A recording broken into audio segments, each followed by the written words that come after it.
todos y bienvenidos al curso básico de MATLAB nivel 2. Mi nombre es Luis Enrique Quirino Aguilar y el día de hoy estaremos viendo manipulación de matrices en MATLAB 2. Ahora que ya conocemos unas pequeñas funciones de MATLAB a través de las cuales podemos aprovechar algunas de las propiedades de las matrices, ahora veremos algunas funciones dentro de MATLAB a través de las cuales podemos obtener información de una matriz y poder manejarla de una manera más sencilla. Para esto, seguiremos trabajando con las matrices que habíamos creado en la cápsula anterior, es decir, la matriz 1 y la matriz 2, que como podemos recordar son una matriz de 5 renglones por 8 columnas y una matriz de 6 renglones por 6 columnas. Ahora, la primera función que veremos será la función length. Esta función lo que hace es que nos dice el largo de una matriz o de un vector. Por ejemplo, probémosla con la siguiente variable. Designamos nuestra variable largo matriz y utilizamos nuestra función length. Para esta función simplemente tenemos que meter entre paréntesis la matriz que deseamos analizar y en este caso, por ejemplo, analizaremos la matriz 1. Corremos nuestro código y como podemos ver nos ha dado un 8. Es decir, que nuestra matriz efectivamente es de 5 renglones por 8 columnas. Por lo que podemos comprobar que la función length lo que nos hace es que nos da el largo total de nuestra matriz o vector que analicemos y esto nos lo entrega en la forma de un número.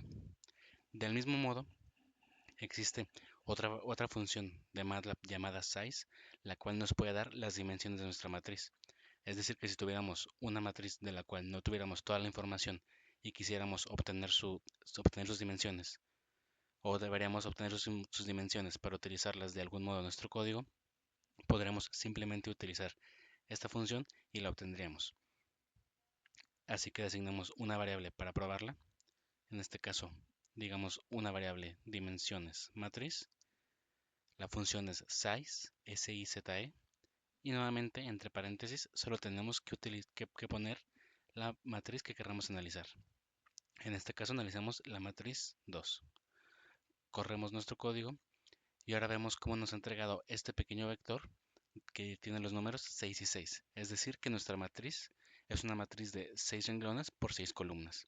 Del mismo modo, podemos probar nuestra función size con la matriz 1 y ahora efectivamente nos ha dado un vector con los números 5 y 8. Es decir, que nuestra matriz es una matriz de 5 renglones por 8 columnas. Ahora, existen además algunas cualidades de esta función que podemos utilizar. Por ejemplo, ya que nos está dando de forma de vector tanto los renglones como las columnas, podemos utilizar algunas de las funciones que hemos aprendido hasta ahora para aprovechar más esta misma. Por ejemplo, podemos obtener el tamaño de columnas de una matriz. Por ejemplo, designamos la matriz tamaño columnas de matriz, llamamos a nuestra función size nuevamente y ahora haremos algo que era lo que hacíamos con los vectores para obtener información de un elemento específico.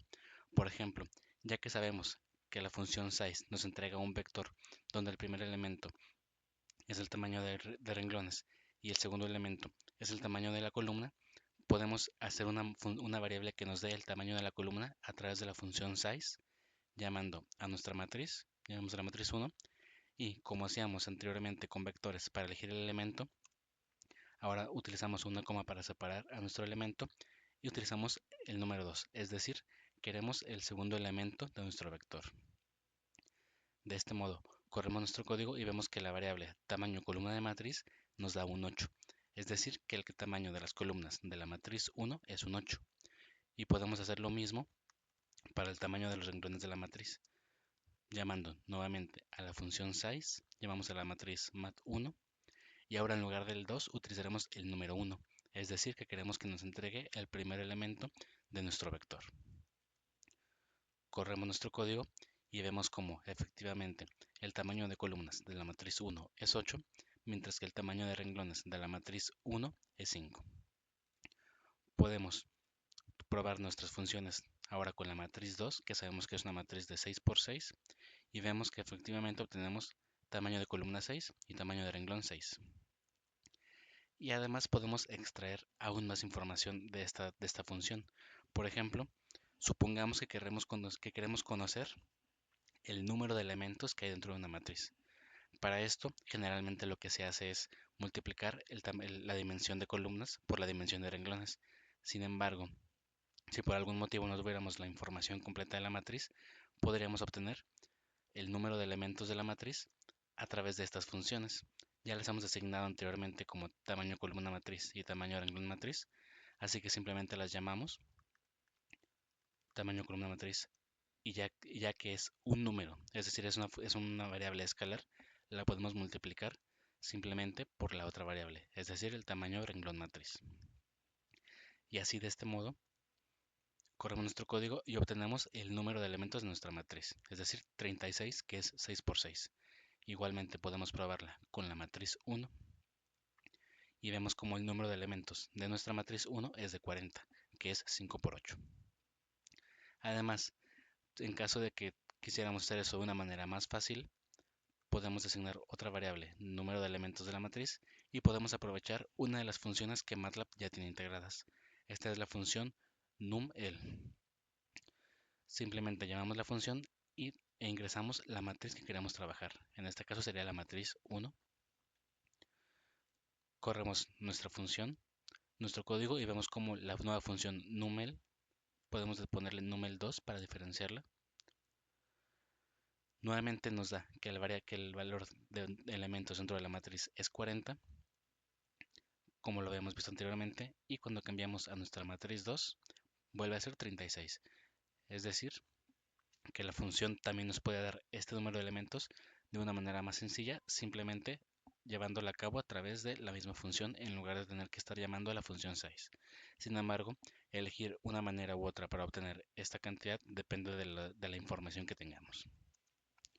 Por último, algo importante dentro de las matrices es que, si bien las podemos analizar en sí como todo este conjunto de datos, también llega a ser necesario en algunas ocasiones que analicemos un rango específico. Entonces, para esto podemos crear vectores.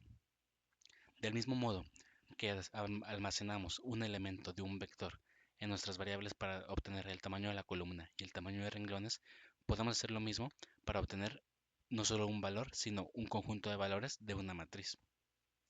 Para esto, designamos, por ejemplo, las variables vector 1 y en esta digamos que queremos obtener los números del primer renglón de nuestra matriz.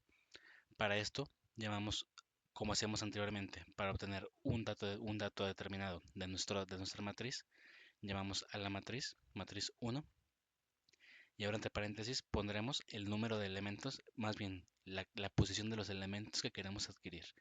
Por ejemplo, queremos los números, el vector del renglón 1 y queremos todo el renglón. Para esto, llamamos a nuestra matriz 1, seleccionamos 1, que es el renglón que queremos atacar, y ahora aquí en lugar de llamar a todos los números siguientes, lo que podemos hacer es utilizar la función de dos puntos. Le decimos que queremos que los vectores, los elementos que obtenga empiecen desde el 1 y terminen en el final. En este caso, MATLAB, para no tener que poner numéricamente el último elemento que queremos que nos adquiera, podemos utilizar end, y de esta manera MATLAB entiende que queremos que obtenga los elementos a partir del valor inicial que le encargamos hasta el último valor que pueda encontrar dentro de ese renglón. Así, corremos nuestro código y vemos cómo nos entrega un vector que tiene los elementos del vector superior de nuestra matriz 1, y ahora podemos trabajarlo de manera independiente. Del mismo modo podríamos llamar a cualquier otro renglón, es decir, podemos hacer un vector 2 donde sea matriz 1, seleccionamos ahora el renglón 3 y nuevamente queremos que tome la información de todo el renglón. Corremos nuestro código, vemos que nos entrega un nuevo vector y efectivamente corresponde al tercer renglón dentro de nuestra matriz. Igualmente podemos llamar a las columnas. En este caso tenemos un vector 3, llamamos a la matriz 1 y ahora lo que hacemos es invertir los elementos que habíamos puesto para obtener los renglones. Es decir, si queremos la columna 3, lo ponemos en la segunda posición de nuestra matriz 1 y ahora aquí ponemos la función de 1 hasta end, es decir, que queremos que nos entregue todos los vectores de esa columna. Corremos nuestro código, nos entrega efectivamente un vector columna y al compararlo con nuestra matriz inicial, vemos que son los valores correspondientes a la matriz, a la columna 3 dentro de la matriz. De este mismo modo podemos seguir llamando información de cualquier otra columna o vector o renglón dentro de nuestra matriz, simplemente llamando de manera separada a nuestro renglón y definiendo que queremos que nos entregue toda la columna o todo el renglón en un espacio determinado. Y así podemos obtener la información de distintas posiciones de nuestra matriz. Del mismo modo, no tenemos que llamar necesariamente toda la información de la columna o del renglón. Por ejemplo, podemos llamar simplemente a una sección. Designamos una variable vector 5, nuevamente con nuestra matriz 1, y ahora digamos que queremos del renglón 1 simplemente los elementos que van de la tercera posición hasta el final. De este modo, designamos renglón 1 y ahora en lugar de utilizar el elemento 1, es decir, que nos llame desde el principio hasta el final, utilizamos el elemento 3, es decir, que nos seccione solamente esos elementos dentro de nuestra matriz. Comparamos con nuestra matriz después de correr nuestro código y podemos ver cómo ahora nuestra matriz sigue terminando en el 9. Sin embargo, ahora ha empezado desde el número 4, es decir, la tercera posición del renglón de la matriz que le hemos asignado anteriormente. Y del mismo modo, incluso podemos llamar no hasta el final, sino por ejemplo desde la posición 3 hasta la posición 6. Corremos nuestro código y ahora nos ha cortado nuestro vector. Y como podemos ver, empieza en la posición 3 de la matriz, en el 4, y en la sexta posición del renglón de la matriz es donde termina, es decir, va del 4 al 7. E incluso podemos seleccionar submatrices dentro de nuestra matriz con esta misma estrategia. Por ejemplo, la submatriz 1 de la matriz 1. Ahora lo que tenemos que hacer es seleccionar los espacios de región dentro de la matriz donde queremos obtener la información. Todo a través de los dos puntos nuevamente. Por ejemplo, queremos empezar en el renglón 1 al renglón 3 y queremos que vaya desde la columna, en los elementos de la columna de la tercera a la quinta. Entonces corremos nuestro código y vemos cómo nos ha generado esta pequeña matriz de 3×3 que, si la comparamos con nuestra matriz inicial, son los elementos que van del renglón 1 al renglón 3 y que empiezan en la columna 3 a la 5, es decir, renglón 1 hasta renglón 3, comenzando con la columna 3 y terminando en la 5, es decir, este conjunto de 9 elementos. Y de este modo, dependiendo de la información que tenemos sobre nuestra matriz y los datos que queremos obtener de ella, podemos empezar a seccionarla ya sea en vectores, renglones, en vectores, columnas o en pequeñas submatrices dentro de los elementos de esta misma. Y así podemos trabajar con ella y obtener la información deseada. Y con esto queda por concluida la cápsula actual. Espero que te haya servido, te haya sido de utilidad y me acompañes en la próxima cápsula donde estaremos viendo una serie de funciones de MATLAB que son de interés para nuestros próximos proyectos. Gracias.